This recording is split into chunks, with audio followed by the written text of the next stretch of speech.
नमस्कार। यो हो समाचारमा स्वागत छ। म अपेक्षा तिमिल सेना। म दिपेश घिमिरे। सुरु गरौँ अहिलेसम्मका प्रमुख समाचारबाट।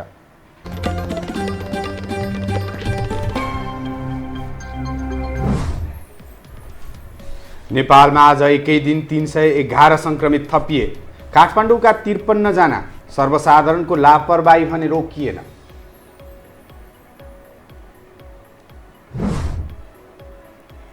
अध्यक्ष ओलीले बैठक स्थगन गरेपछि नेकपाका अधिकांश स्थायी समिति सदस्य आक्रोशित। वार्ता गर्न अर्का अध्यक्ष दाहाललाई जिम्मा।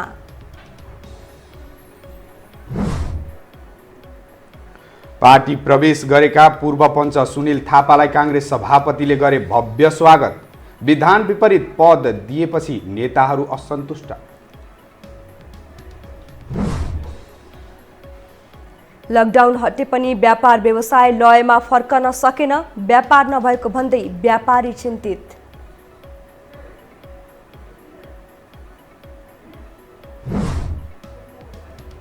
र विश्वभर कोरोना संक्रमितको संख्या 1,66,00,000 नाग्यो। 6,57,000 भन्दा बढीको मृत्यु।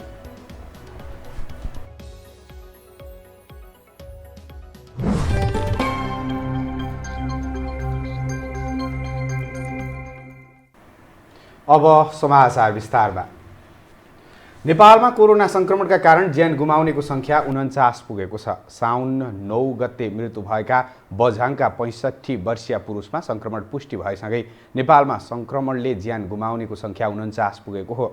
आज देशभर 311 जना संक्रमित थपिएका छन्। यसमध्ये काठमाडौँ उपत्यकाका 53 जना छन्। काठमाडौँका 48, ललितपुरका 4 र भक्तपुरका 1 जनामा संक्रमण पुष्टि भएको हो। स्वास्थ्य मन्त्रालयका प्रवक्ता डाक्टर जागेश्वर गौतमका अनुसार आज 121 जना निको भई घर फर्किएका छन्। 19 बाट संक्रमण मुक्त भई गत 24 घण्टामा डिस्चार्ज हुनुहुनेहरू जम्मा 121 जना हुनुहुन्छ। आजसम्म जम्मा डिस्चार्ज हुनुहुनेको संख्या 13,875 छ। मन्त्रालयका अनुसार हाल देशभर 5,139 संक्रमित आइसोलेसनमा उपचाररत छन्। त्यस्तै 15,331 जना क्वारेन्टाइनमा रहेका छन्। प्रवक्ता देवकोटाले संक्रमण बढिरहेकाले सावधानी अपनाउन आग्रह गर्नुभयो।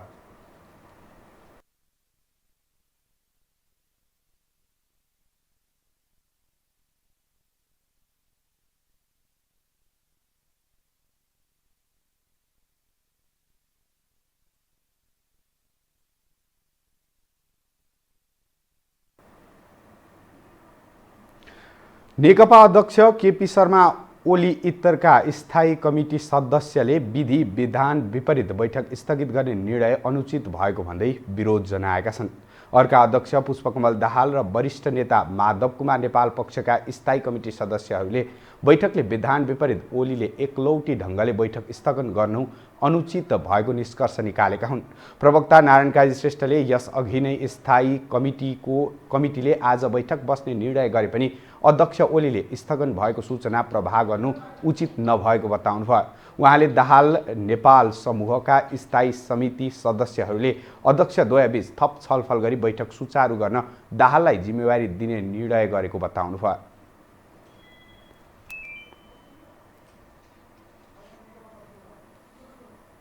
एकताबद्ध भएर अगाडि बढाउन र आजको सङ्कटलाई सकारात्मक निकासको बिन्दुमा पनि पुर्याउनका निम्ति हामीले अध्यक्ष कमरेड केपी शर्मा ओलीसँग पनि छलफल गर्ने, सहमति गर्ने प्रयत्न गर्न र अर्को बैठक त्यसपछि निर्धारित गर्ने गरी पहल गर्न अध्यक्ष कमरेड प्रचण्डलाई जिम्मेवारी दिए।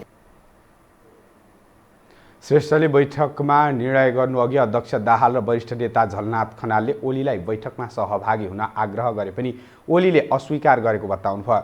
बैठकमा 29 जना सदस्य र 2 जना आमन्त्रित सदस्य गरी 31 जनाको सहभागिता रहेको थियो।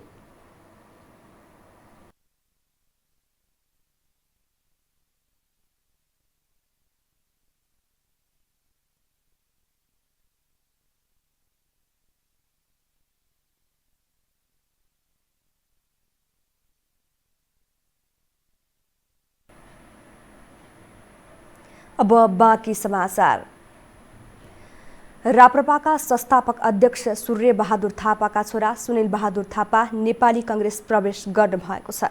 आज पार्टी प्रवेश गर्नेलाई सबैलाई कांग्रेस सभापति शेरबहादुर देउवाले पार्टीको सदस्यता प्रदान गर्नुभएको छ। थापा सहित अन्य राप्रपाका नेता तथा कार्यकर्ताहरू कांग्रेसमा प्रवेश गरेका छन्। थापाले आफू कांग्रेसमा प्रवेश गर्दा महामन्त्री र केही केन्द्रीय सदस्य पाउनुपर्ने माग गरेका थिए। पार्टीभित्र चर्को आलोचना भएपछि देउवाले महामन्त्री दिन नसक्ने र सहमहामन्त्री दिन सक्ने बताएका थिए। अन्ततः थापाले देउवाको प्रस्ताव स्वीकार्दै सहमहामन्त्री पद लिएर कांग्रेस प्रवेश गरेका हुन्। यद्यपि आजको पार्टी प्रवेश कार्यक्रममा पदीय जिम्मेवारी भने दिइएको छैन।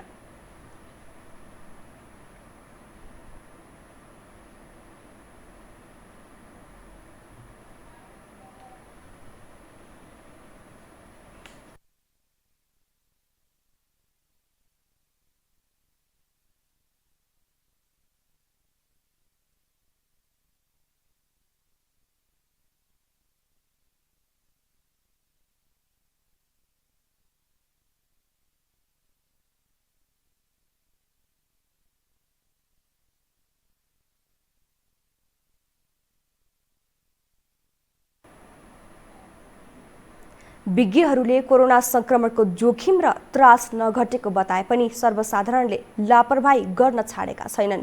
सरकार र विज्ञले भिडभाड र हुलदंगा नगर्न सचेत गराए पनि प्रमुख प्रतिपक्ष दल कांग्रेसका नेता कार्यकर्ताले आज पार्टी कार्यालयमा यस्तो रमिता देखाए। एक रिपोर्ट। यो दृश्य हो ललितपुरको सानेपा स्थित प्रमुख प्रतिपक्षी दल नेपाली कांग्रेसको मुख्यालयको।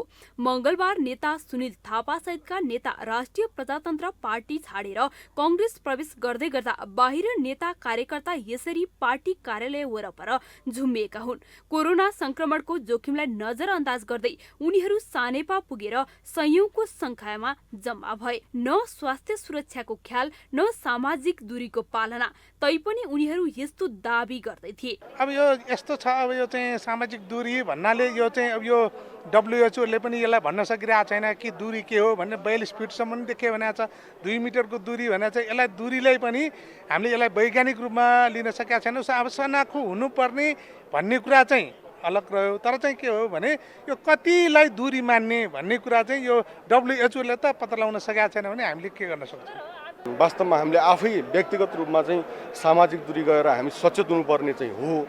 तर अब चाहिँ कता कता यहाँ चाहिँ मास्क चाहिँ कतिले सबैले लगाइराख्नु भएको छ, तर पनि अलिक नजिक भइरहेका कारणले वास्तवमा यो हामीसँग चाहिँ केही चाहिँ त्यस्तो किसिमको चाहिँ मतलब कोरोनालाई चाहिँ प्रायोरिटी दिने खालको पनि भयो कि भन्ने कुरा चाहिँ छ। त्यसैले यसबाट चाहिँ हरेक व्यक्तिले सचेत हुनुपर्छ र विशेष गरेर चाहिँ अब यहाँ त जम्मै नेता कार्यकर्ताहरू चाहिँ आउनुभएको छ, उहाँहरू त स्वयं सचेत हुनुहुन्छ नै भन्ने मलाई लाग्छ। नेता कार्यकर्ताले सुरक्षित रहेको दाबी गरे पनि पार्टी कार्यालयमा भने त्यस्तो माहौल देखिएन। ठुलै उत्सव वा पार्टीमा जसरी उनीहरू पार्टी कार्यालय परिसरमा सचेतना बिना नै जम्मा भएका थिए। विज्ञहरूले भने त्रास र जोखिम कम नहुँदै अनावश्यक भिडभाड गर्नु गलत भएको तर्क गरेका छन्। बन्दी सकिए पनि नेपालमा कोरोना संक्रमणको जोखिम यथावत नै रहेको सम्झाउन चाहन्छु। कोरोनाको जोखिम रहेसम्म हामीले आफ्नो आनी बानीमा परिवर्तन ल्याउन जरुरी छ। यी व्यवहारहरू अपनाउन गाह्रो पनि छैन। विज्ञहरू भने त्रास र जोखिम कम नहुँदै अनावश्यक भिडभाड गर्नु गलत भएको तर्क गर्छन्। विज्ञ र चिकित्सकहरूले समेत अनावश्यक भिडभाड नगर्न सुझाइरहेका समयमा जिम्मेवार नेता कार्यकर्ता भने पार्टी कार्यालयमा अनावश्यक नौटंकी देखाइरहेका छन्। सामाजिक दूरी बिना र स्वास्थ्य सचेतना नअपनाई गरिएको भिडको परिणाम भयावह पनि हुन सक्छ। त्यसको जिम्मेवारी कसले लिने? यसको जवाब कांग्रेसका नेता कार्यकर्तासँग छैन सायद। यो हो टेलिभिजनका लागि क्यामेरामा अजय मुक्तानका साथ कान्ति नेउपाने, ललितपुर। हामीसँग समाचार अझै बाँकी छन्, अहिलेलाई विश्राम।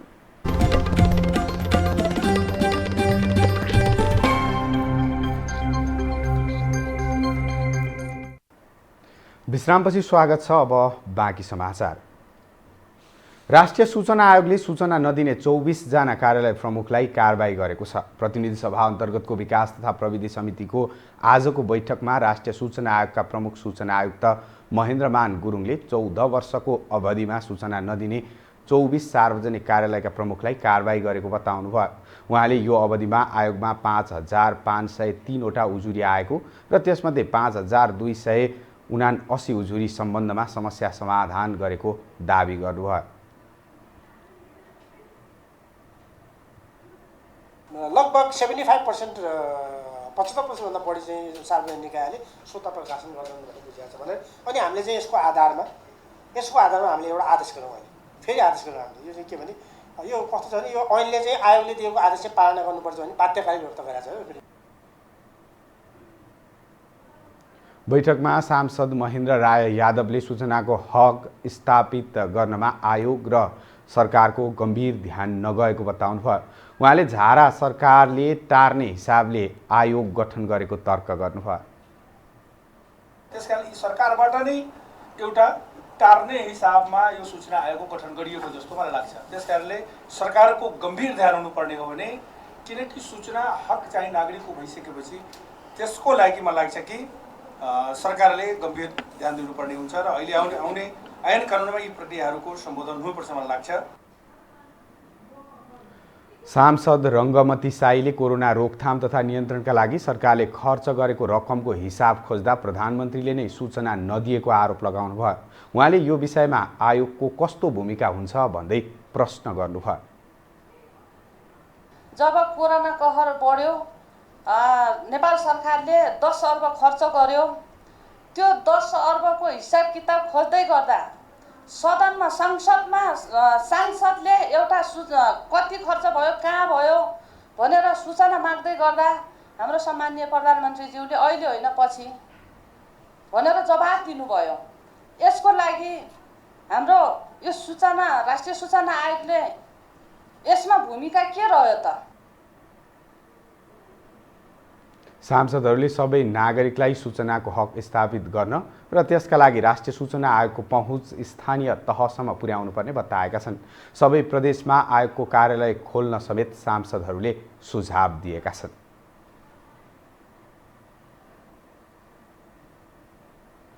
संसदको विकास तथा प्रविधि समितिले राष्ट्रिय सूचना आयोगको वार्षिक प्रतिवेदन संसदमा पेश गरी छलफल गर्ने नीतिगत व्यवस्था गर्न सरकारलाई निर्देशन दिएको छ। समितिको आजको बैठकले आयोगको वार्षिक प्रतिवेदन संसदमा छलफल गर्ने नीतिगत व्यवस्था गर्न प्रधानमन्त्री तथा मन्त्रिपरिषदको कार्यालयलाई निर्देशन दिएको हो। समितिको बैठकमा राष्ट्रिय सूचना आयोगबाट सम्पादित कार्यहरू र आगामी कार्ययोजनाका सम्बन्धमा छलफल भएको थियो। समिति सभापति कल्याणी कुमारी खड्काले सूचना सार्वजनिक नगर्ने निकायलाई तत्काल कानुनी कारबाही गरी 15 दिनभित्र समितिलाई जानकारी गराउन राष्ट्रिय सूचना आयोगलाई निर्देशन दिनुभयो। समितिले राष्ट्रिय सूचना आयोगलाई सहज र प्रभावकारी रूपमा काम गर्ने वातावरण निर्माण गर्न प्रधानमन्त्री तथा मन्त्रिपरिषदको कार्यालयलाई निर्देशन समेत दिएको छ।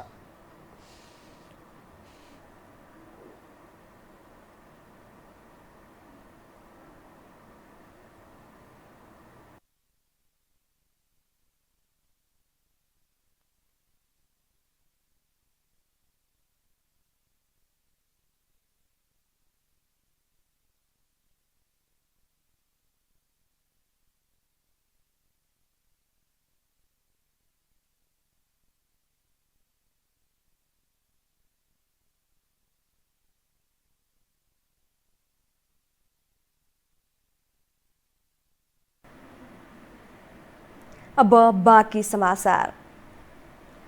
सरकारको कामको तारिफ नगर्नेलाई मोतीबिन्दु लागेको प्रतिक्रिया दिने स्वास्थ्य मन्त्री भानुभक्त ढकालको आलोचना चुलिएको छ। प्रतिपक्षदेखि सर्वसाधारण समेतले मन्त्री जस्तो पदमा रहेका उनको अभिव्यक्ति अशोभनीय भएको प्रतिक्रिया दिएका हुन्। एक रिपोर्ट। मुलुकमा कोरोना संक्रमितको संख्या दिन प्रतिदिन चुलिरहेको छ। संक्रमणका कारण ज्यान गुमाउनेको संख्या पनि बढिरहेकै छ। तर पर्याप्त मात्रामा पीसीआर परीक्षण हुन सकेको छैन। स्वास्थ्य सामग्री खरिदमा करोडौंको घोटाला भएको भन्दै संसदीय समिति र अख्तियार दुरुपयोगको अनुसन्धान आयोगले समेत अनुसन्धान गरिरहेका छन्। अर्थात् विश्वव्यापी महामारी बीच स्वास्थ्य मन्त्रालय र बहाल मन्त्रीको काम सन्तोषजनक देखिएको छैन। तर उनै मन्त्री भानुभक्त ढकाल भने मर्यादा भुलेर यस्तो प्रतिक्रिया दिइरहेका छन्। सीमित साधन स्रोत भएको हाम्रो जस्तो मुलुकमा हामीले निर्वाह गरेको यो भूमिका विदेशमा बस्ने विदेशीहरूले देखेका छन्। विदेशमा गएका नेपालीहरू स्वदेशमा बसेका नेपालीहरूले त्यसलाई देख्न सक्दैनन्। मलाई लाग्छ यो सकारात्मक पक्ष नदेख्नुमा हाम्रो संस्कारमा कतै मोटिया बिन्दु लागेको छ कि जस्तो अनुभूति मैले गर्ने गरेको छु। प्रमुख प्रतिपक्षी दल कांग्रेस नेता पनि मन्त्री ढकालको यस्तो प्रतिक्रिया अस्वाभाविक भएको बताउँछन्। कोरोना संक्रमणको जोखिमले आहत भएका नागरिकमा मन्त्रीको बोलीले नुनचुक छरेको उनीहरूको भनाइ छ। एउटा कोठाभित्र बस्नु भएको छ, सरकारमा बस्नु भएको छ, त्यसैले उहाँहरूलाई लाग्यो होला। तर जनताले अनुभूति गर्नु पर्यो नि। जनताले अनुभूति नगर्दाखेरि उहाँले जुन खालको शब्द बोल्नुभयो त्यो आपत्तिजनक छ। र स्वास्थ्य मन्त्रीले साँच्चै भन्ने हो भनेदेखि देशमा यस्तो सङ्कट भएको बेलामा उहाँले गर्नुपर्ने काम र जनतालाई अनुभूति दिलाउने काम गर्नुभएको छैन। सर्वसाधारण पनि मन्त्री ढकालको यस्तो प्रतिक्रिया आपत्तिजनक भएको बताउँछन्। उनीहरू कोरोना महामारी बीच भएका क्रियाकलापले सरकार नै नभएको अनुभूति गरेको प्रतिक्रिया दिन्छन्। अझ पारीमाथिको ओभानो बन्दै नागरिकलाई आरोप लगाउनु लज्जाजनक भएको उनीहरूको भनाइ छ। यो आरडिटी र पिसिआर चेक छ, त्यो चेक गर्ने विधि, परीक्षण गर्ने विधि त्यति सक्रिय भएन, त्यति धेरै चाहिँ राम्रो भएन। जुन रफ्तारमा अगाडि बढ्नु पर्थ्यो, जति धेरै मान्छेलाई गर्नु पर्थ्यो त्यो भइराखेको छैन। यदि चाहिँ त्यो परीक्षण भइदिया भए यो चाहिँ कोरोनाको अहिले जति पनि सङ्क्रमित भेटिएको छ त्यसको चाहिँ तेब्बर पनि हुन सक्थ्यो जस्तो लाग्छ। जनताको जिज्ञासा नै त्यहीँनिर छ। किन अब सरकारको त अब मैले हजुरलाई वास्तवमा भन्नुपर्दा त सरकार त हाम्रो देशमा छ या छैन भन्ने कुरा सबै जब सरकारमा रहने सरकारी व्यक्तिहरूलाई मात्रै हो र जनताहरूलाई यो आभास भइसकेको छ कि नेपालमा सरकार छ या छैन र सरकार चाहिँ तपाईँको चाहिँ नेपालमा छ भन्ने कुरा हामी महसुस गर्न सक्दैनौँ अहिले यो अवस्थामा। कोरोना संक्रमण भयावह बन्दै गएको अवस्थामा नागरिक प्रति गर्नुपर्ने दायित्व पूरा गर्न नसकेको भन्दै सरकारको आलोचना भइरहेको छ। यसलाई सुधार गरेर अघि बढ्नुको साटो नागरिकप्रति नै आक्रोश पोख्ने मन्त्रीको यो शैलीलाई किमार्थ उपयुक्त मान्न सकिँदैन। यो हो टेलिभिजनका लागि क्यामेरामा सञ्जय घिमिरेका साथमा लीलामाया ठटाल, काठमाडौँ। नेपाली कांग्रेसका नेताहरूले बसन्तपुर पुगेर इनफ इज इनफ अभियानमा संलग्न युवाहरूको आन्दोलनमा ऐक्यबद्धता जनाएका छन्। नेताहरूले बसन्तपुर पुगेर आफूसँग भएका सम्झौता कार्यान्वयन गर्न माग राख्दै सत्याग्रहमा बसेका युवाहरूको अभियानमा समर्थन रहेको बताएका हुन्। नेता प्रकाशमान सिंहले पीसीआर परीक्षणको दायरा बढाउनु पर्ने, कोरोना नियन्त्रणका लागि सरकारले प्रभावकारी वातावरण कदम चाल्न नसकेको बताउनु भयो। अभियानमा संलग्न युवाहरूले स्वतन्त्र रूपमा उठाएका विषयहरू मेल खाएकाले पार्टीको समर्थन रहेको उहाँले बताउनुभयो। नेपाल विद्यार्थी संघका पूर्व सभापति नयन सिंह महरले कुनै पनि समुदाय र वर्गबाट सरकारले गरेका गलत कामहरूको विरुद्धमा आवाज उठेमा त्यसको समर्थन कांग्रेसले गर्ने बताउनुभयो।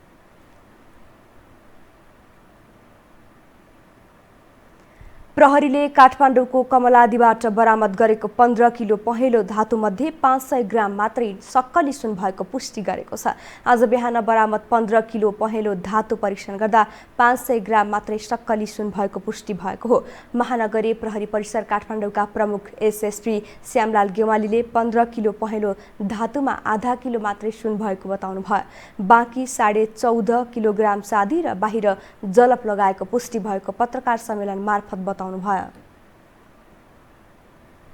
प्रहरीले आज बिहान कृष्ण पाउरोटी नजिक चेकजाँच छलेर भागेको 56519 नम्बरको स्कर्पियो गाडीको पिछा पछाडि गर्ने क्रममा फालेको सेतो रङको झोलामा धातु बरामद गरेको थियो। झोलामा अवैध हतियार समेत फेला परेको छ।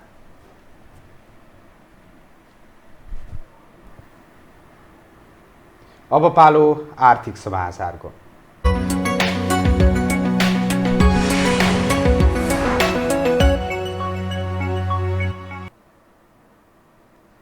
नेपालमा लकडाउन हटे पनि व्यापार व्यवसाय लयमा फर्किन सकेको छैन।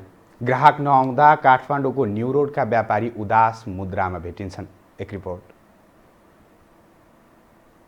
लकडाउन हटेसँगै काठमाडौँका अधिकांश बजार खुलेका छन्। संक्रमणको त्रासबीच बजार खुले पनि व्यापार नहुँदा व्यापारी निराशमा छन्। कुनै बेला भ्याइ नभ्याइ हुने न्युरोडका व्यापारी ग्राहकको प्रतीक्षा गरेर बसेको अवस्थामा भेटिन्छन्। बजारमा मानिसको चहल पहल बढे पनि व्यापार नभएको व्यवसायीको भनाइ छ। उनीहरू पहिलेको तुलनामा 1/3 वा त्यो भन्दा पनि कम व्यापार भएको गुनासो गर्छन्। अबको पछिल्लो समयमा चाहिँ सायद यस्तै गरी चाहिँ निरन्तरता चल्ने हो 5-6 महिना भने व्यापारमा धेरै नै पछाडि चाहिँ ब्रेक हुने अवस्था चाहिँ आउँछ र जुन प्रकारको अब भनौँ न ठमेलमा जुन प्रकारको अवस्था आएको थियो त्यो अवस्था यहाँ न्युरोडमा पनि नआउला भन्न सकिँदैन। तसर्थ व्यापारको क्षेत्रमा अहिले धेरै नै कष्टकर अवस्था। त्यही त चहल पहल त मान्छे अब हिँड्न त हिँडिहाल्छ नि, त्यस्तो खासै हो त छैन। त्यही पनि भने अब व्यापारिक हिसाबमा चाहिँ कमै भइरहेको छ आजभोलि। त्यस्तो पहिला जस्तो सोचे जस्तो व्यापार छैन। कोरोनाको कहर बीच सर्वसाधारणलाई दैनिक उपभोग्य सामग्रीको जोहो गर्नै कठिन भएको छ। कतिले रोजगारी गुमाएका छन् भने कतिको व्यापार व्यवसाय चौपट भएको छ। दैनिक जीवनयापनमै समस्या हुने अवस्था आएकाले अन्य सामग्री खरिदमा रुचि नभएको उनीहरूको भनाइ छ। बजार खोले पनि अब मान्छेहरू जुन अब यो किनमेलको समय अवस्थामा चाहिँ मान्छेहरू बाहिर छन्। यहीँको लोकल मान्छे त्यति खास सामान किनिँदैन। किने पनि त अब अलिक सेफको अनुसार किन्नु पर्यो। अहिले फेरि मान्छेसँग एउटा पैसै छैन। जुन 3 महिना लकडाउन भएर सबैसँग पैसा सकिएको छ होइन। त्यही गर्दा नि मान्छे अलिकति बजारमा चाहिँ असहजै हुन्छ अहिले। कोरोना संक्रमणको त्राससँगै लागेको लकडाउनका कारण धेरै मानिसको आय स्रोत घटेको छ। उनीहरूलाई दैनिक उपभोग्य सामग्रीको जोहो गर्न नै कठिन परेको अवस्था छ। अर्कोतिर संक्रमणको डर पनि त्यत्तिकै छ। त्यसैले पनि बजारमा उल्लेख्य रूपमा व्यापार हुन नसकेको हो। यो हो टेलिभिजनका लागि क्यामेरामा सञ्जय घिमिरेका साथमा लीलामाया ठटाल, काठमाडौँ।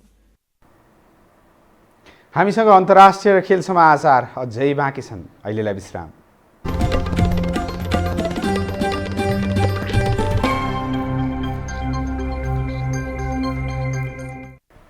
विश्रामपछि स्वागत छ। अब अन्तर्राष्ट्रिय समाचार।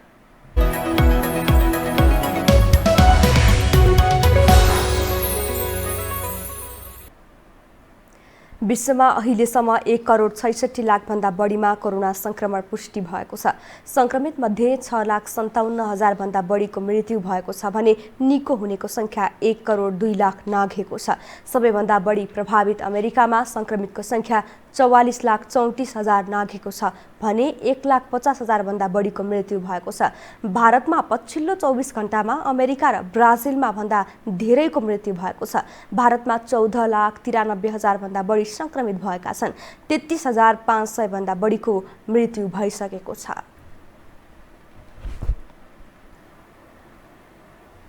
अब पालो खेल समाचारको।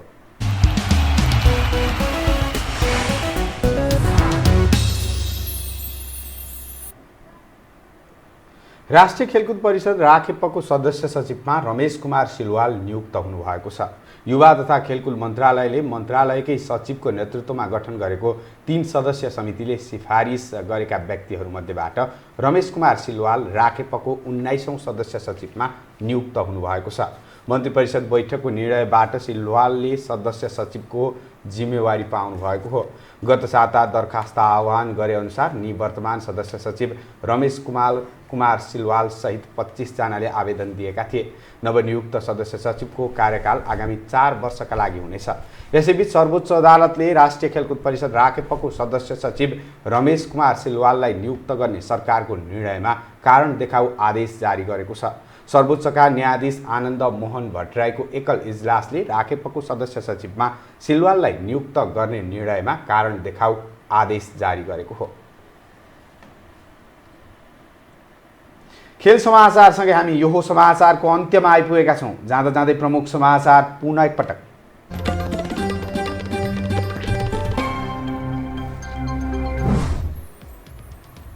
नेपालमा आज एकै दिन 311 संक्रमित थपिए। काठमाडौँका 53 जना।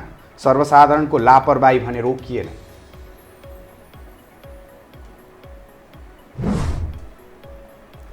अध्यक्ष ओलीले बैठक स्थगन गरेपछि नेकपाका अधिकांश स्थायी समिति सदस्य आक्रोशित। वार्ता गर्न अर्का अध्यक्ष दाहाललाई जिम्मा। पार्टी प्रवेश गरेका पूर्व पञ्च सुनिल थापालाई काङ्ग्रेस सभापतिले गरे भव्य स्वागत। विधान विपरीत पद दिएपछि नेताहरू असन्तुष्ट।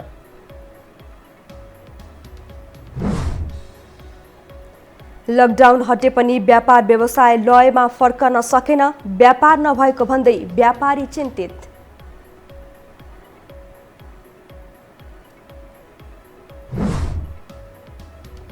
र विश्वभर कोरोना संक्रमितको संख्या 1,66,00,000 नाग्यो, 6,57,000 भन्दा बढीको मृत्यु।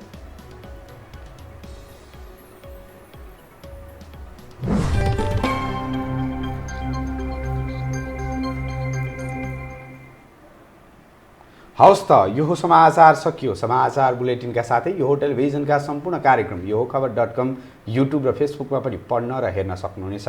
मोबाइलमा यो टिभी एप डाउनलोड गरी हामीलाई प्रत्यक्ष हेर्न सक्नुहुनेछ। तथ्य सहितको निष्पक्ष समाचारका लागि हेर्दै रहनुहोला यो टेलिभिजन। नमस्कार।